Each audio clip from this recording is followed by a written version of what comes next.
Well, Broncos country, happy day after Christmas. Hope you guys all had a wonderful holiday with your family, with your friends. And I know that you know the Broncos didn't want to make yesterday's Christmas Day all that comfortable for everyone, but the Broncos did get a win. A lot to talk about. Joined by my buddy Jeremy to break this game down. Broncos end up getting a 20-13 win, and they are officially 13-3 in full control of their destiny still. And we'll get right to it, man. The good, the bad, the ugly. Jeremy, first of all, how you doing, man? And what are your initial thoughts of the game overall? I'm doing well. Yeah, had a great Christmas. And yeah, I like we were just talking about right before we hit record. Like anytime you think it's going to be an easier game, that's just it's not going to be. Yeah. And as soon as I saw the Broncos were favored by 2 touchdowns, I was like, oh no, Hmm. we do not do. We might win, but we do not do well with like huge expectations like that. Like it's just Yeah. not going to happen. And I should have known. Like we watched Kansas City like lay over for Tennessee or whatever, and you're like, oh, maybe they'll be doing the same.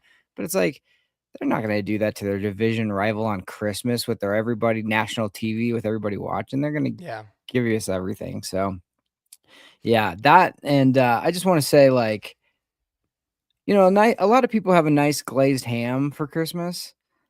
And But I think this game will forever be known as the Christmas night Travis Kelsey Glaze game because holy Totally. moly. Like, Totally, could dude. we get any more? Like, guys, let's No break shit. down. Like, man, look at this. Like, oh, what is he going to do? Oh, we don't. It's like, Yeah. he's a good player, but calm down. Oh my gosh. Like, Yep. respect, but good Lord. And I'm not gonna lie, man. Like I didn't even think about the whole narrative of like, oh, it's Travis Kelsey's last game type of a thing. Yeah. So when that kind of happened, I was like, oh shit, like this is gonna be annoying. Oh, You know what I mean? This is gonna be irritating, and that's kind of what it was, obviously. Um, but yeah, man. I mean, so what were your thoughts overall? Because when you look at the box score, right, and you yeah. just look at like the stats, and obviously we always try to say like the stats never paint the full picture ever. It just No. doesn't ever do it. But you look at it, man, and kind of like very similar to the second um, Broncos game that we had against the Charge with the Raiders, which ended up being like a 7 point game. But that one we felt like we were a lot more control of. But I mean, just dominated the game, like 303 yards for us. They had 139. They had 20 minutes in possession to our 40. We were, you know, great on third downs. They were just 4 of 11. Like, if you just looked at this, the team stats and kind of the comparison between the two, you would think this was a 20, 30 point blowout. But it ends up being a much closer game with the Chiefs having an opportunity at the end to tie the game. Or I was deathly scared that they were going to go for two. And I didn't want to have to deal with all that. I totally thought that we were going to do. But Yeah. like, what were your thoughts overall? I guess we could start like on the defensive side. That's kind of been the big topic of discussion. People think this defense is like regressing. How did you feel like the defense played overall? Good and bad, up and down. There was some stuff where I was just like, "What in the heck?" I mean, the only reason this was a football game was because of that blown tackle by Singleton on Brashard Smith that led to the touchdown. And it was like, if you could just make the tackle, it would have been a field goal and nobody would have been stressed out. But then now they start feeling good. Oh, we're up. Oh, we got to maintain the lead. Oh, we got, and it's just like, just do the little things. Like after last week, you would think like tackling and catching the football would be high priorities to this team to like, let's fix some of the small stuff. But no, those carried over. And that was really frustrating. And it shouldn't have been that big of a surprise that they're like, hey, they don't want to throw the football with their third string quarterback who hasn't gotten any meaningful snaps probably ever.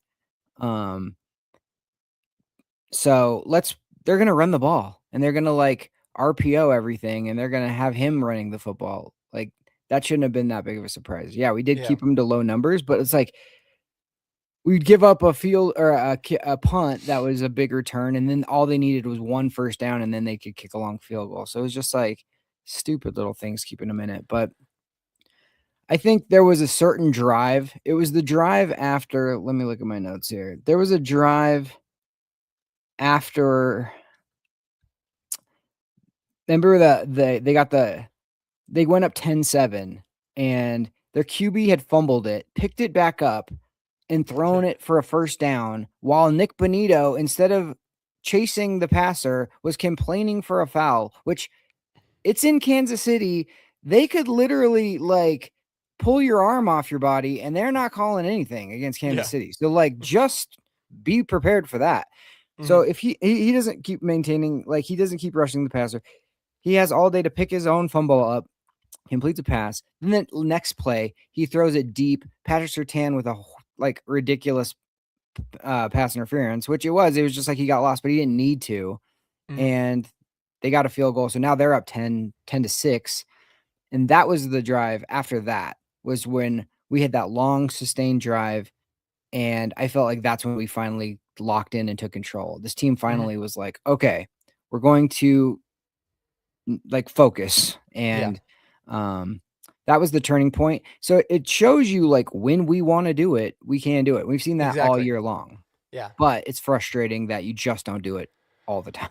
No, for sure. And it's weird, man, because like I was after watching the game and then watching it again because like I told you, like I got a little bit sick during the game, so I was like, all right, I forgot a lot about it, so I went back and rewatched it. And what ended up like what the crazy thing is it seemed like for whatever reason it seemed like the Chiefs had a lot more yards than they did. Like I was like I still can't wrap my head around the fact that I mean Oladukin had 66 yards passing.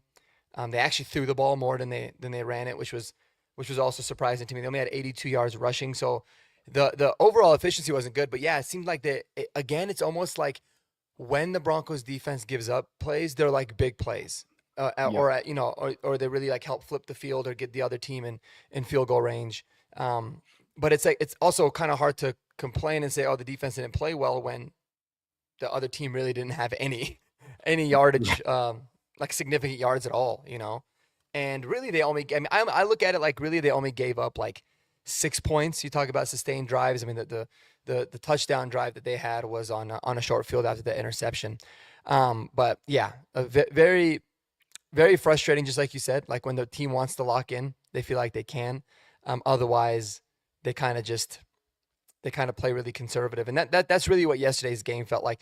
How did you feel the offense overall did? I mean, I felt like there was some definite ups and downs, but how would you assess the overall offensive, maybe from the game plan standpoint, or just maybe any specific players you want to talk about? The 2 drives that led to the 6 points early, if those are touchdown drives, you feel great. But because they ended up in field goals, you're frustrated. But those are very long, methodical, successful drives. That first one ended because little Jordan Humphrey didn't seem to run the right route. Bo kind of let him out, and he even told him like out, and then little Jordan Humphrey's like, yeah, yeah, that was me. Hmm. Because you get it to third down and you make a mistake like that, now you're kicking a field goal instead of scoring a touchdown.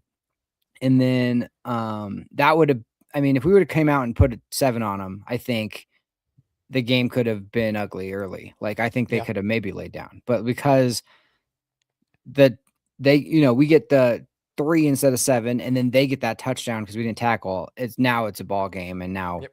who knows? Hmm. The second one that get made it like let's see. Oh, it felt like the Broncos running backs and receivers, I wanna say this, are expecting to get tackled a lot of times.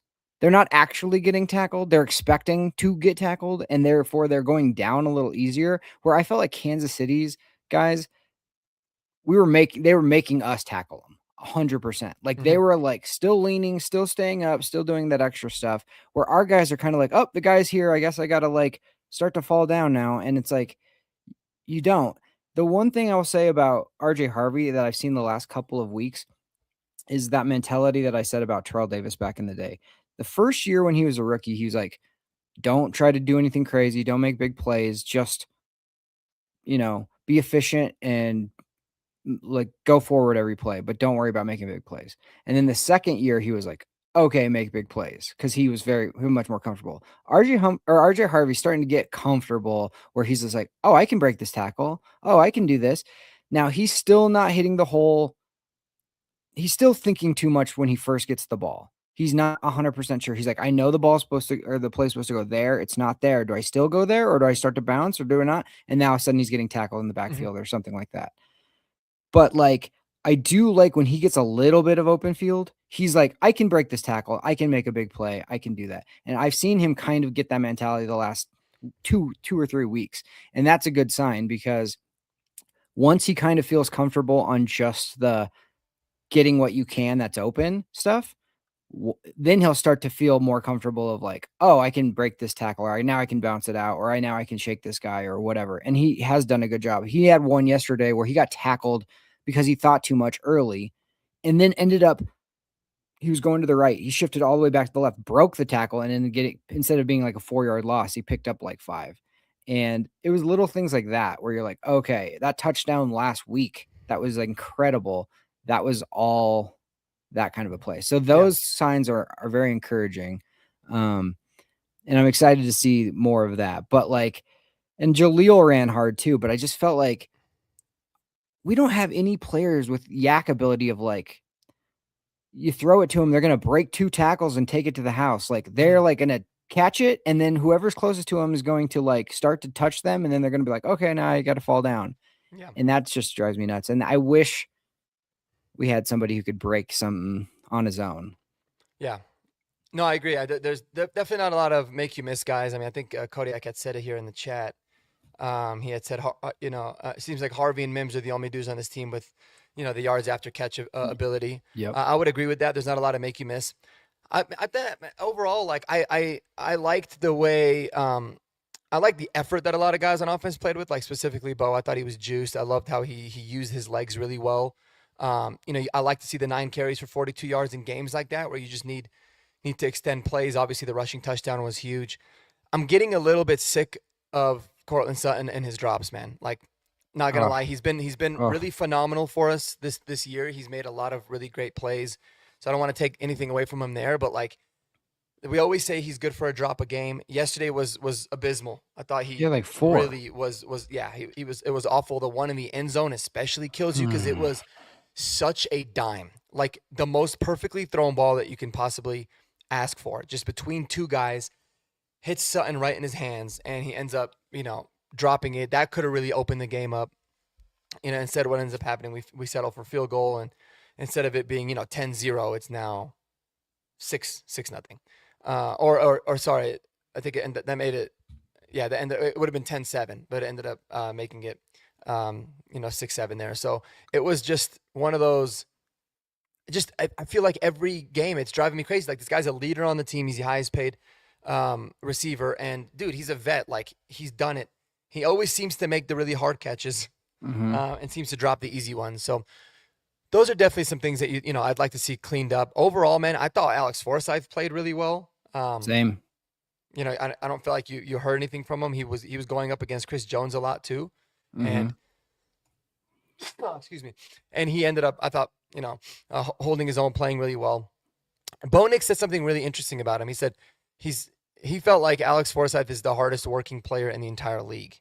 He went back and corrected himself. He said he's the hardest working player. He's like, I'm going to say he's probably the hardest working player in the entire league. And then he says, like, definitely of all the teammates that I've had or anybody, like, I haven't seen anybody work harder than Alex Forsyth, which could be him just glazing him. But you could easily say, like, he's one of the hardest working players. But to say, like, in the league is definitely high praise. So that's cool to hear. I mean, it's, it seems like he was very genuine when he said that. So I thought that was really really awesome. And yes, Kodak, glad you brought it up. I really liked Trotman's effort yesterday too. I thought Trotman actually played pretty well, especially as a blocker.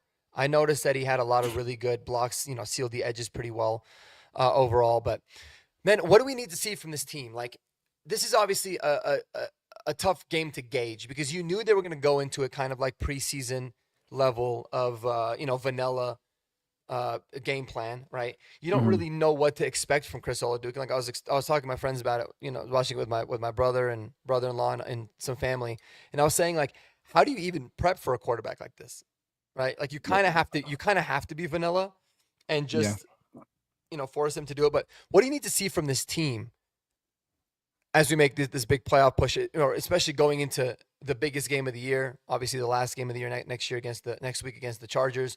That could be not only for the division but for the number 1 seed. So what do you got to see from this team, improvement wise?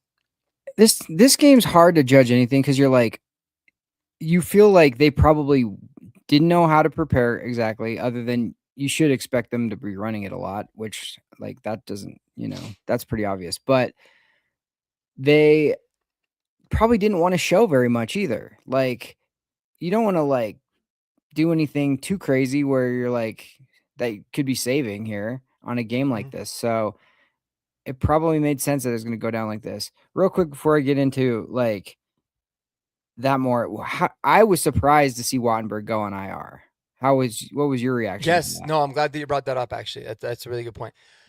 I was too, man. Like, and because it kind of happened like only a couple hours before the game started, I don't think we actually had a chance to like fully digest it. But very surprising. And it could end up being like a massive, massive move. Now, if Alex Forsyth plays really well, then all is good. You're not going to think anything of it. But yeah, I was really surprised, especially because he didn't miss any time in the game versus the Jags. Like he ended up playing every single snap. So I don't know like what it was. I don't know if it They ended up said being something that shoulder. is a shoulder, but I don't know if it ended up like he just played through it, and then all of a sudden they're like, "Oh no, this is really bad." Yeah. But yeah, it's super unfortunate because he's basically done for the year unless we make like if we're the number one seed and we make the Super Bowl, he'll be eligible to come back for that game. Yeah. If we end up playing wild card weekend, then he'd be eligible. If we play in the championship game. Yeah. But I was very surprised by it because obviously they put him on IR because it was something that was very very serious. But yeah, I mean, what are your thoughts on it, and how do you feel about Alex Forsyth stepping in the most important time of the season? Well, when I initially heard, I was like, "Oh, no crap. Are you serious? He's on Yeah. IR?" Like, I was expecting it to be like maybe, yesterday and next week, and then, like, if we could hopefully get a bye, then he'll be back for that. But to see him go on IR is like, oh, they know, because it's a real flexible, like, schedule with, like, the bye factor. So, like, they're not saying he's gonna be back in 4 games. They're saying he's not gonna be back. Yeah, it's gotta be at least, 5 before we're confident, like, to sit him 100% to say Yeah. he's on IR. Exactly. So, Yep. I would expect probably done for the year. I mean, and maybe you hope that you can get him for the Super Bowl if you make it that far, but I was just very surprising. I did love the fact that it was Forsyth and he has already a lot of chemistry with Bo, which that's I mean, people underestimate how important the center position is Yeah. because they control all the calls, they control all the stuff, and snapping the football, we've seen issues with that from Wattenberg. Um, we've seen a lot of, like, different things, so it is good that our backup center has already had a lot of experience with Bo Nix, so Hmm. that I liked a lot. Um, but he played well, we're gonna have to see, but that's one to watch for sure. Like, we seem to had pretty much done well with injuries this whole year, and now it's like they're starting to pile up a little bit. Hmm. So, I don't They know. are. No, they are. And I think we're really lucky to have somebody like Forsyth as a backup center. I mean, I've always felt like he was pretty decent. I liked a lot of the potential that he had, but it's been nice that he's been with the team for a few years too, and having that chemistry with Bo Nix helps. So it's gonna. I mean, he's gonna have to be a beast. Like the best thing that he can do, man, is not be a topic of conversation, right? Mhm. Similar with Palcho, like Palcheski. Anytime he's ever played, you're not really talking about him too much when Mhm. he's a full time starter, whether at right tackle or at left guard. And that's the best thing that I think can happen. With Alex Forsyth as well. This is a massive opportunity for him. Um, and so we'll see. The biggest thing with him is it was never his run blocking. Like his run blocking, he's always been a really good run blocking center. We know that, which is good. Like I think that's a huge positive going into the playoffs if we can make a big leap there. But how is he gonna be able to pass pro? So played well yesterday. We're gonna go up Mhm. against much better opponents moving forward. So we'll see. I would say like I wasn't gonna be shocked if it was Greenlaw that went on IR, and not Wattenberg. So it was Yeah. flipped for me. But I guess Greenlaw not going on IR was a good thing overall. Hopefully that means that we can get him back sooner than expected, Yeah. and we'll go from there. Yeah, I mean, if they thought it was definitely 4 games and they just do it. So that's why when you see the IR, you're like, "Okay, they're not I'm sure they don't want their center to sit 4 games if he could maybe be back in 3. You know what I mean? They would not put him on IR. They just he'd be injured, but like Hmm. they would be saving him. So it must be something relatively serious. And hopefully hamstrings are weird. So I don't know. They never are short injuries, but you don't know the severity of them. So like sometimes they're back quick. And then when Hufunga got hurt at the end there, I was like, oh gosh. But he came back in. Hmm. So he Yeah, should be okay there, thankfully. hopefully. Um but yeah, Yeah. no, this is a good point by Kodiak. Like I felt like PJ Locke played really well. Troutman missed one block that I remember where it got blown up in the backfield, and I'm like, what? Shouldn't be running behind Troutman for the most part, but I thought he was real admirable with the way he played, and he made some pretty good third down receptions. And Singleton, for the most part, the one that stuck out, obviously, like you're saying, is that blown tackle that led the touchdown. But he was good as well. So I agree. Yeah. That's a No, good I point. thought PJ Locke was out there. He was out for blood too, man. He had some pretty big hits if I remember, Mm-hmm. on the day as well. So I thought he played solid. But again, another player that we're gonna have to ensure that we get a lot of. Let me see. They actually just released the snap count, I think, Mm. and it looks like Ben Powers and Palcho are still Splitting still time. split in time. It was 57% Ben Powers, 43% Palczewski. I think you'd agree. Like you want to see that stop, right? Like just pick a guy and roll with it. Oh, I mean, I think they're just working him back in. I think Yeah. they're just like, we don't want him to come back in and then get hurt again. So I think they're just like, we'll give you work and he's on a pitch count, just like they Yeah. do with other players. And it's Hmm. weird for a lineman to be like that, but we're not used to that. But if it was a Yeah. receiver, you wouldn't think anything of it. So Yeah. I think that's just I mean, all I'm it I'm is. pretty sure that's what it is. I just hope that that's what it is. Yeah, I You know think what I that's mean? totally what it is. I Yeah. mean, and I think they probably, Palcho was like, he did a good job. So, like, I feel like they probably were like, Powers was kind of up and down. He was definitely down in the preseason. Then he played pretty well before he got hurt. And then Paltro's come in and he's kind of played well for the most part, just coming in and switching a position. That's pretty, like, that's an underrated thing. So I don't think they just want to be like, all right, back to the bench, old boy. Like, I think they want to give him some love too, and kind of also ease Powers back in as well. So I think it's like just it's not great for like cohesiveness for a unit, but I totally understand in this situation, especially being the end of the season when you have, you know, a good record and you're making the playoffs and all that. You don't need it's not a oh my gosh, it's the playoffs. We gotta, put the guy back in. So I think it's just a strategy. And Kodiak said something that I totally agree with. That about Zach Strief. Strief is one of the unsung heroes of this organization. Palcho / Forsyth have been plug and play in relief duty. And if you know anything about the NFL, there's no such thing as offensive line depth. It just doesn't exist. Like you are lucky to have good starters. Like you'd be real lucky to have 5 good starters on the offensive line. So depth is crazy. And for them to come in and play real well, that is a huge kudos to Zach Strief for sure. And Hmm. I saw Zach Strief talking to Bo before they'd go. Bo would run back on the field for his drive, and Zach Strief would tell him something. So I'm sure he's letting him know about certain guys or whatever. But like, yeah, you can't. I mean, he's definitely someone that doesn't get talked about enough.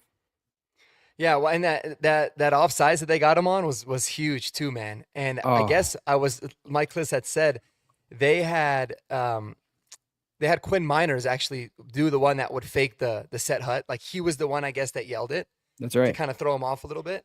And it ended up working. I mean, and that could be a straight Zach Strief thing that, maybe he came up with, but that was huge, man, to be able to get them to jump off sides like in It was Arrowhead. it was the Um, biggest play of the game because absolutely. if we're he Peyton said after the game, if they don't jump, we're taking the 5 yards and kicking it. And then they only need to get a field goal. Like Hmm. the way that things had been going, like Hmm. that's and Butker can kick it from, Oh yeah. 50 plus no problem. So like Hmm. that was by far the play of the game. And it was Miners who did the snap count, but also Miners who reacted to Chris Jones. That's the other part of that play that Yeah. you He was like don't celebrating too, running. That was awesome. well, It was because dope. he Yeah. made them call it. Because I guarantee you, Chris Jones, if he leans back real quick and our guys don't jump, they're not calling jack. Even if we snapped it about that, I don't know. But the fact that Miners was like, no, I'm gonna make you make a call one way or the other. Mm-hmm. Like we had already, like there was 2 really bad calls. There was 1 pass interference by Evan Ingram that was like, they even asked all 3 of them in the booth. They even asked, I forget the officials representative guy, but he was like, yeah, I wouldn't have called that. And then there was that one that was the most obvious offsides or encroachment, whatever you want to call it. And they called it a false start on, I think, or on somebody, I don't remember who it was, but it was just like, we're not going to get even little calls. Like, so the fact that Miners, I didn't know it at the time, was the snap count person, and RJ did a good job of lifting the leg like he was about to do it, and they got it real quick. Like they did a good job. Like they've definitely practiced.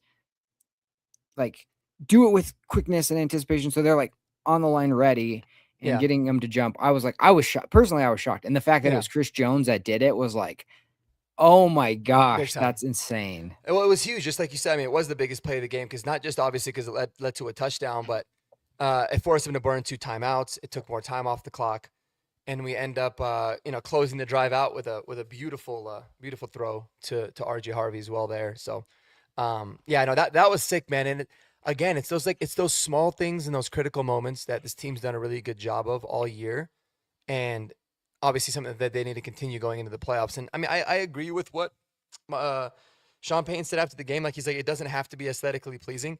I was kind of saying it like I don't care about style points. I know a lot of people said in this one they should go in and crush them, but really, like I was like, dude, maybe it was just for my own sanity. I was like, I don't give a shit. I just want to win. I want to win, and I want to come out of this game healthy. And we won. And for the most part, I haven't really heard anything about the Hufanga injury, but for the most part, there wasn't any big time injuries. So that's a big win for me. I think we just get what this team has taught us is maybe we've always gotten too hung up on like the way in which we win, Definitely. and really it doesn't matter. Like I don't think anybody really cares. Do you remember like the 2015 season? Do you remember, besides like maybe the Patriots game in the snow, do you remember most of those games that we won that we like were nail biters that the defense had to pull at the end? No, you just were like, oh, we were good. The defense is good, and we ended up winning.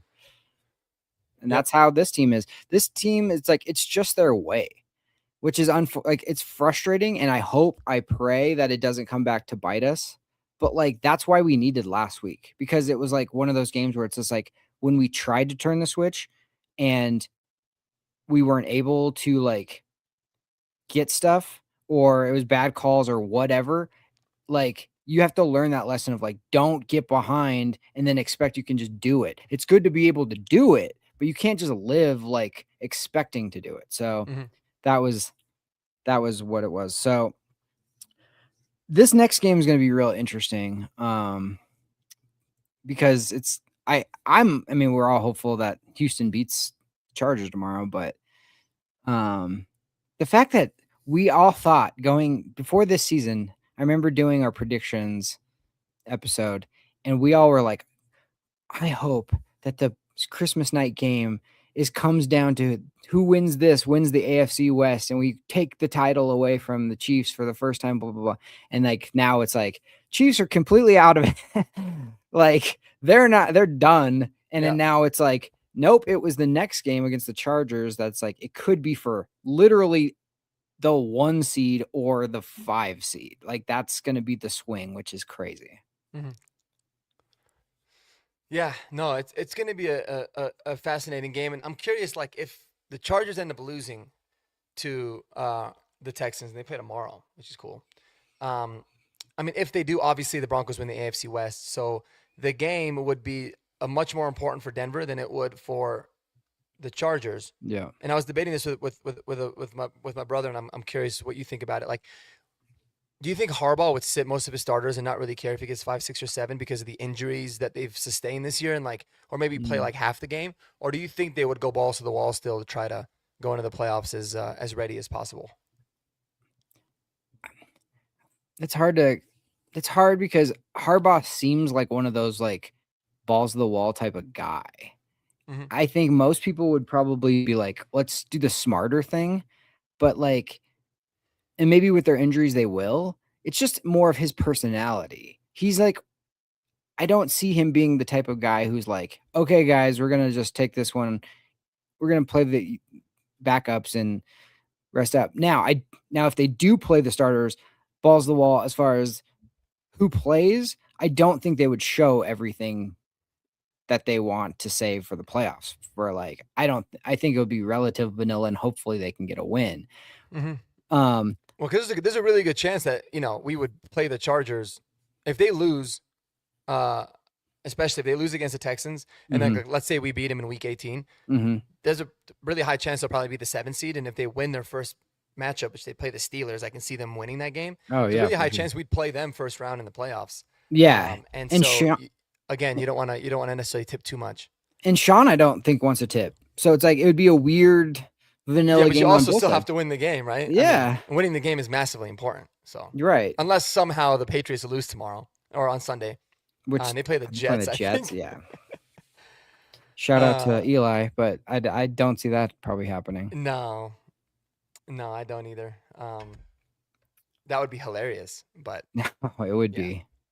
I don't see that happening either. So we'll see, man. It's gonna be interesting. It's crazy how this season is kind of like, we have a chance. We've won 13 games and we're still not even, guaranteed the number 1 seed yet. So it's pretty or even the AFC West.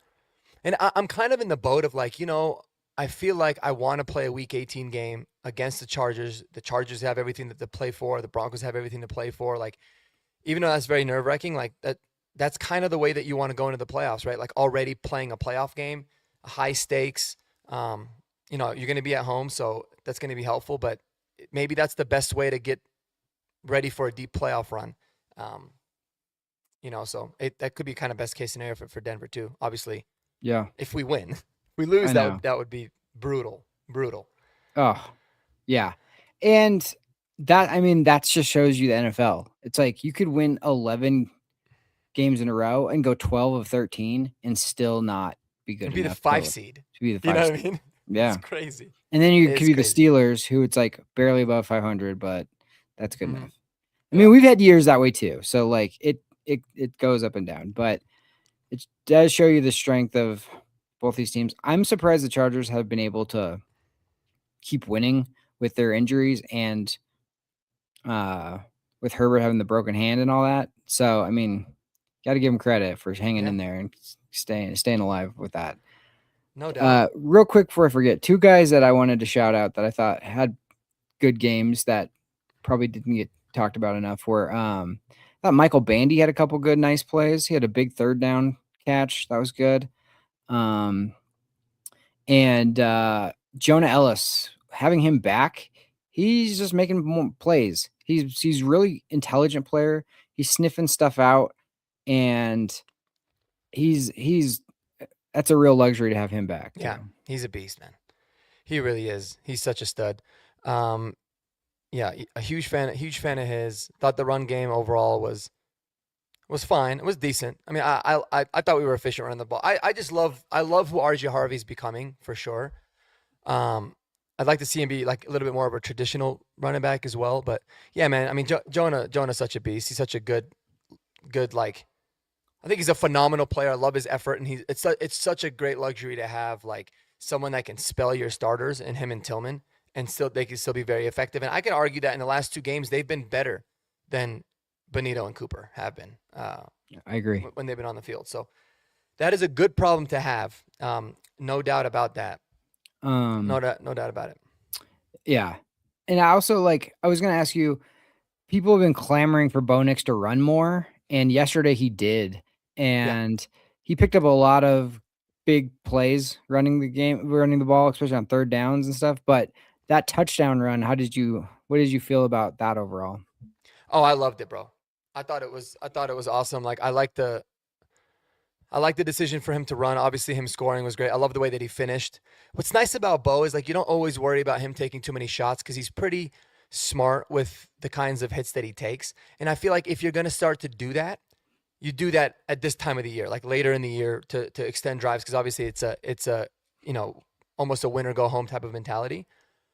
But, I thought it was an awesome run, man. And I think that that's such a weapon to have in the red zone, especially, because these games going into the playoffs, it's all going to come down to how does the defense play in the red zone and how does the offense play in the red zone. Obviously, Mhm. third downs as well, but like that's always been our MO is we've been a really good offense in the red zone and a very good defense. And even though the defense has kind of taken a step back in that department a little bit, like we've got to be able to score when we're in the red zone. We've got to be able to score, and having Bo be able to have his legs as an option is massive. I mean, and I think it directly goes into like the touchdown that we scored late in the game to RJ. I was Like about to a say lot that, of yeah. people they kind of have to respect that he can run, and RJ Harvey ends up sneaking away and scoring, and so yeah, I mean I loved it. I thought he was really methodical with how he used his legs yesterday. How about you? Yeah, same. And just like I felt like Herbstreit really like made a great point of like that's how you get people like your teammates to just like love you. When you are like we're struggling to get this in the end zone. We've kicked 2 field goals on these long drives, and he just puts it on his shoulders and's like, "Oh no, I'm gonna like run someone over to score," and not just like he knows when to slide, but like that was like we need a touchdown. I'm gonna lower my shoulder on this one, and I'm leaning in, and that was just it felt like one of those ones where I could feel like Broncos country just like exhale a little bit and be like, "Oh, okay, we got a touchdown. We're up now." Like we needed that so bad. And then at the end of the game, the rollout, him finding RJ was like that was just a really great play because he would have ran it and RJ was completely covered and RJ was calling for him to throw it over the top and Nix is Yeah, like, "No, you're dude, you're 5'8", 5'8". dude." You're 5'8", bro. Yeah. Yeah. So he's just like, "Go this way." He stops, throws it before like, right when he's starting to make the put his foot in the ground and stop, Bo's already throwing it. Yep. And it's just right here. And it's just like, thank goodness his back foot stayed in because it was kind of sliding a little bit. And I was like, "Oh gosh, please not Yep. be out of bounds." But you could see the Kansas City Chiefs just be like, "Oh, that was it. That was the backbreaker," Hmm. you know? No doubt. So And yeah, no, it's huge. it was, yeah. So Cody, I said here, Bandy's out of elevations. Do we put him on the 53? It's interesting. So I was going back to look. It looks like we have signed Mercedes Lewis to the 53. Right. That's Mhm. why he was up and playing yesterday. And Calvin Throckmorton to the 53. I think it depends on uh, Pat Bryant. I think if Pat Bryant ends up clearing concussion protocol and he's able to be back for next game, then they'll probably keep Michael Bandy on the practice squad and just not be able to elevate him. But we could always just cut Throckmorton again if needed. But then again, maybe not because he is technically the backup center now. That's what I'm saying. Yeah, he's the So yeah, I mean you have to see some of the roster gymnastics that we play because they can't elevate Michael Bandy, who's when he's thrown to, he's kind of making plays. Oh yeah, no, he'll Um, catch it like yeah, so it'll be touchdown on interesting. It'll be interesting to see what ends up coming from that. I think we'll definitely see there. But the fact that Nate Atkins wasn't put on IR, it's crazy because I would have thought Nate Atkins and Greenlaw, like I wouldn't have been surprised if both of them were put on IR, at least one of them, and it ends up being Luke Wattenberg. But we'll see. I think this No. this next week will be really telling as to how we manage the roster moving forward. Because yeah, you'll have to elevate Bandy at some point unless you want to elevate A.T. Perry or Elijah Moore, depending on. But I Yeah. think I'm definitely done talking about that. I don't think it's gonna happen. I don't think So it's gonna certain happen. people will never be done talking about it. Yeah. Uh, one other guy that I forgot to shout out too that I thought played real well kind of quietly was DJ Jones. He's just was like making good tackles in there. Like on a game when they're wanting to run the football so much and they have Hunt and Pacheco just like gonna be leading that, I felt like he made a lot of interior tackles that were like really big. Hmm. That, he's not gonna make some sort of like amazing play that you're just like wowed by his athleticism or something, but like the man is so strong. When everybody else is having trouble like making arm tackles on these guys, he tends to not. He tends to be able just to like, grab them and snuff Yeah. like just He a get beast. once he gets his arms on him, it's like, okay, he It's a got wrap. him. Yeah, Hmm. which is huge. No, he's been playing great, man. Roach has been playing good. I mean, the D line, the D lines have been studs. But the pass rush the last few weeks hasn't really been what it's been. I mean, we did get 5 sacks against Trevor Lawrence, but it just doesn't seem like it's been as consistent. as usual. But I'm Again, not overly concerned about the defense when it comes to rushing the passer. I'm the only concern I really have is some of the leakiness in the secondary and like the explosive plays. I'm fine with giving up yards, but I don't like the chunk yards. That's been the big concern that I've had overall. But D Rock over here, shout out to my guy D Rock. What's up, my man? How you doing, brother? Nice to see you in the comments again. So I'm not confident moving forward into the playoffs on the offense or the defense. What do you? What's your take on that? what's annoying is like the defense started out so strong and it felt like they were like the definite driver of this team until that Washington game. And then since then, it has been like a lot more shaky feeling. Mhm. Um, Even though they've had certain people go out and like PS2 went out and we didn't skip a beat. But then it was like, now why aren't we playing our best? So I don't know what's up with that. I don't know if Vance isn't like, I don't know what it is, but I agree with I agree with that sentiment of like it doesn't inspire confidence till like last year in December, the defense kind of slid a little bit. And now this year they kind of haven't been like dominant. The offense has been up and down. I felt for the most part like seeing long, methodical, like moving drives is good. And that's something that we always were complaining about. Like, there's so many 3 and outs or so many of this. We had to like, it was either boom or bust. It was like explosive play or 3 and out, it felt like. And now it's like methodical.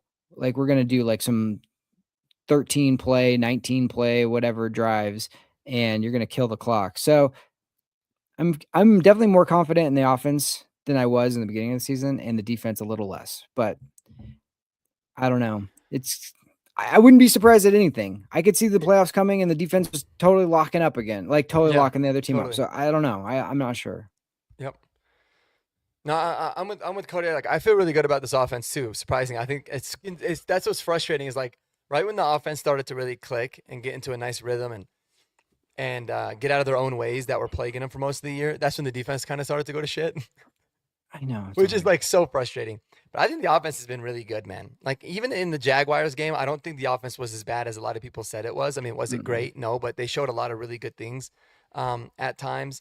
But just what I've loved is like the longevity of these drives, man. Mhm. Like, you're talking, we had 3 play drives yesterday and a 16 play drive. Yeah, It's pretty damn, it's pretty damn impressive. Like, I don't it care who is. the opponents are.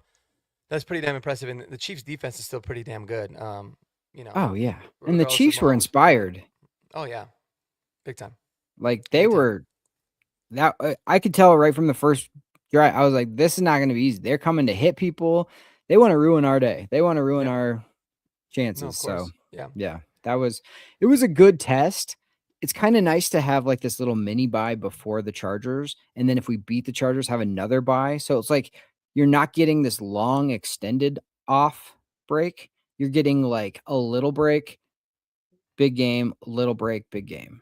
Hmm. I think that's better for our team than having like off for 3 weeks because that's just it's hard to keep your edge that way. Yep. No doubt about it. And the highest rated blocking offensive lineman per PFF yesterday was Alex Forsyth. From a blocking standpoint. Now, overall, it was Mike McGlinchey who had a really good game yesterday too. But good to see Alex Forsyth out there balling. But yeah, I do love the fact that like we're gonna have a mini buy and then potentially another buy.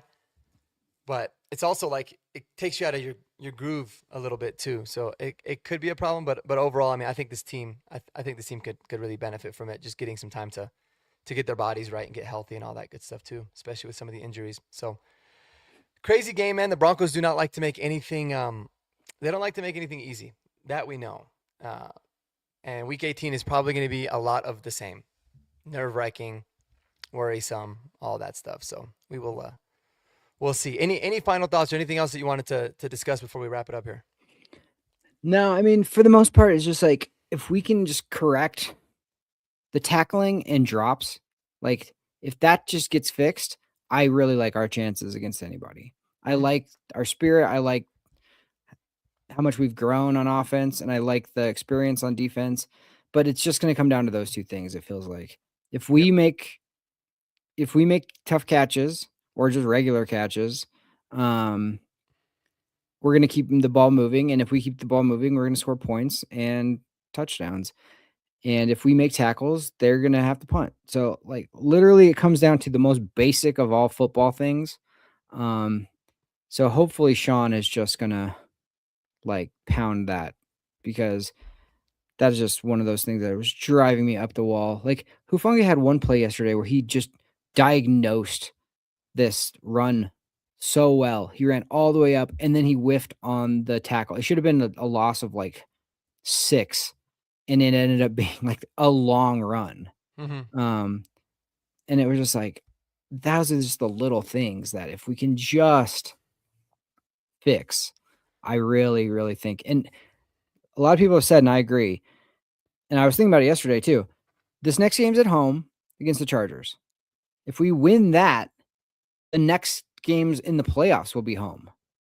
Yep. Until we go to the Super Bowl. So, like, basically, we're at the point, if we win, it's all home games until the Super Bowl. Yeah. We don't have to travel for a long time, hopefully. Yeah. So, like, because of that, you should be able to, like, keep your focus on the small stuff. You're going to have the crowd on defense to be, like, yelling at the other team.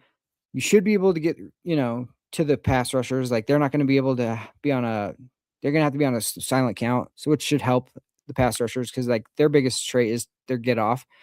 And just do the little things. Don't turn the ball over.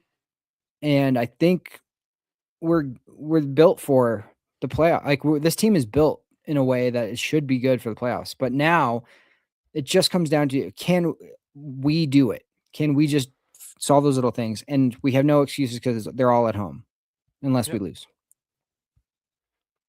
Yep. So. No, absolutely, man. And one last thing here, D-Rock says, how confident are y'all that J.K. Dobbins will be viable factor in the playoffs as he's back remotely healthy?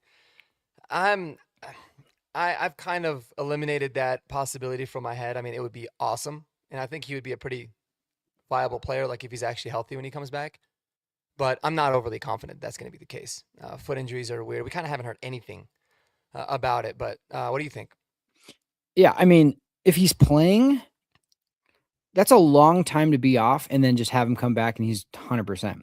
Now, has it happened before? Yes, but, like, to bank on that, no, absolutely not.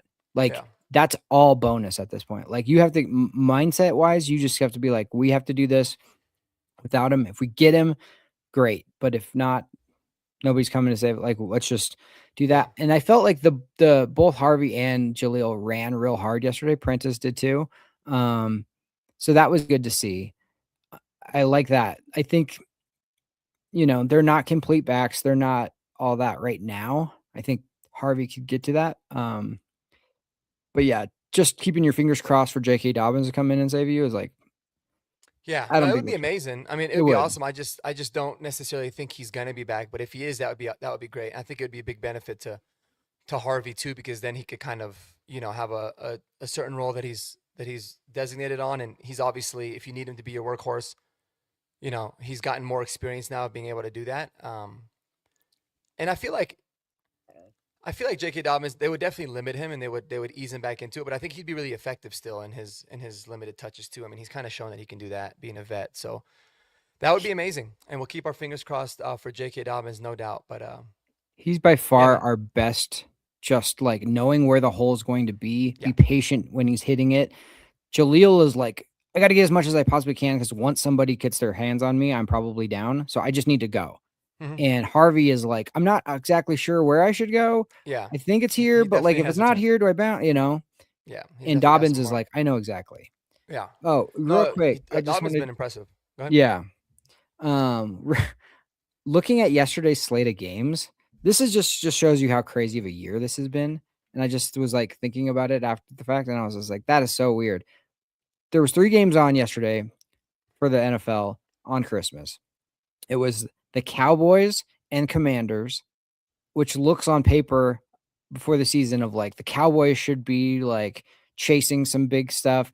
Commanders were just in the NFC Championship against Jaden Daniels.